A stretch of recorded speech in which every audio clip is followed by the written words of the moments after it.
भगवान जगन्नाथ जी की अस्वस्थता और भक्तों की भक्ति। पुरी में स्थित श्री जगन्नाथ मंदिर रहस्यों और भक्तिभाव से परिपूर्ण है। हर वर्ष आषाढ़ मास की पूर्णिमा के दिन भगवान जगन्नाथ, बलभद्र और सुभद्रा का स्नान यात्रा उत्सव मनाया जाता है।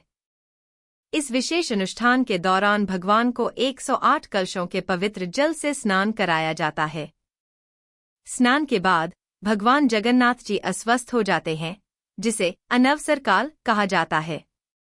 इस अवधि में वे 15 दिन तक भक्तों को दर्शन नहीं देते और एकांत में विश्राम करते हैं। इस दौरान मंदिर के सेवक और वैद्य उन्हें औषधियां और विशेष आहार प्रदान करते हैं। भगवान की बीमारी और भक्तों की चिंता। एक बार की बात है, जब भगवान जगन्नाथ जी स्नान के बाद अपनी शयन कक्ष में विश्राम कर रहे थे, तब पुरी नगर के भक्तों की व्याकुलता बढ़ने लगी।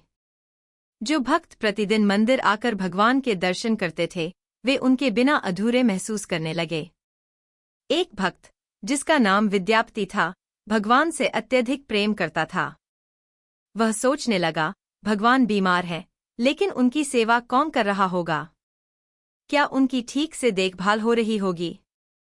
विद्यापति की यह चिंता इतनी बढ़ गई कि उसने मंदिर के सेवकों से आग्रह किया कि उसे भगवान की सेवा करने का अवसर दिया जाए।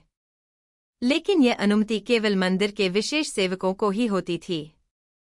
भक्तों का प्रेम और उपवास। विद्यापति को एक उपाय सूझा। उसने स्वयं को भगवान के समान पीड़ा देने का निश्चय किया। उसने प्रण लिया कि जब तक भगवान स्वस्थ नहीं होंगे, तब तक वह केवल फल और जल का सेवन करेगा। धीरे धीरे यह भावना पूरे नगर में फैल गई और सभी भक्तों ने उपवास रखना शुरू कर दिया। लोगों ने अपने घरों में भगवान जगन्नाथ जी के लिए प्रार्थना की। पुरी के बाजारों में मिठाइयाँ और पकवानों की बिक्री कम हो गई, क्योंकि भक्तगण उपवास में लीन हो गए थे। संपूर्ण नगर में एक अजीब सी शांति छा गई थी, जैसे पूरा शहर भगवान की आरोग्यता के लिए तपस्या कर रहा हो। भगवान की प्रसन्नता और नवयौवन दर्शन। यह देखकर भगवान जगन्नाथ जी अत्यंत प्रसन्न हुए। उन्होंने मन ही मन विचार किया कि उनके भक्त इतने प्रेम से उनकी सेवा कर रहे हैं, तो अब उन्हें शीघ्र स्वस्थ हो जाना चाहिए।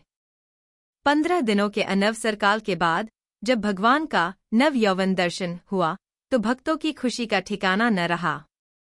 भगवान पूर्ण रूप से स्वस्थ हो चुके थे और उनकी दिव्य छवि पहले से भी अधिक तेजस्वी लग रही थी। भगवान के सुंदर स्वरूप को देखकर भक्तों की आंखों में आंसू आ गए। इसके बाद रथ यात्रा का भव्य आयोजन हुआ, जिसमें भगवान अपने भाई बहन के साथ नगर भ्रमण को निकले। भक्तगण अपने प्रिय आराध्य के दर्शन पाकर धन्य हो गए। यह दृश्य इतना अद्भुत था कि आकाश में बादल भी भगवान के स्वागत में उमड़ पड़े और हल्की फुहारें पड़ने लगीं। ऐसा प्रतीत हो रहा था कि स्वयं प्रकृति भी इस शुभ क्षण का आनंद ले रही थी। शिक्षा। यह कथा हमें यह सिखाती है कि सच्ची भक्ति केवल पूजा पाठ तक सीमित नहीं होती, बल्कि भगवान के प्रति प्रेम, सेवा और त्याग में निहित होती है। जब भक्त सच्चे मन से भगवान के सुख दुख में भागीदार बनते हैं, तब भगवान भी उनकी भक्ति से प्रसन्न होकर उन्हें आशीर्वाद प्रदान करते हैं। आज भी पुरी में यह परंपरा जीवित है। भगवान जगन्नाथ जी स्नान यात्रा के बाद 15 दिनों तक विश्राम करते हैं और फिर नवयौवन दर्शन के दिन भक्तों को अपने दिव्य स्वरूप में दर्शन देते हैं। यह भक्त और भगवान के बीच प्रेम और सेवा का प्रतीक है।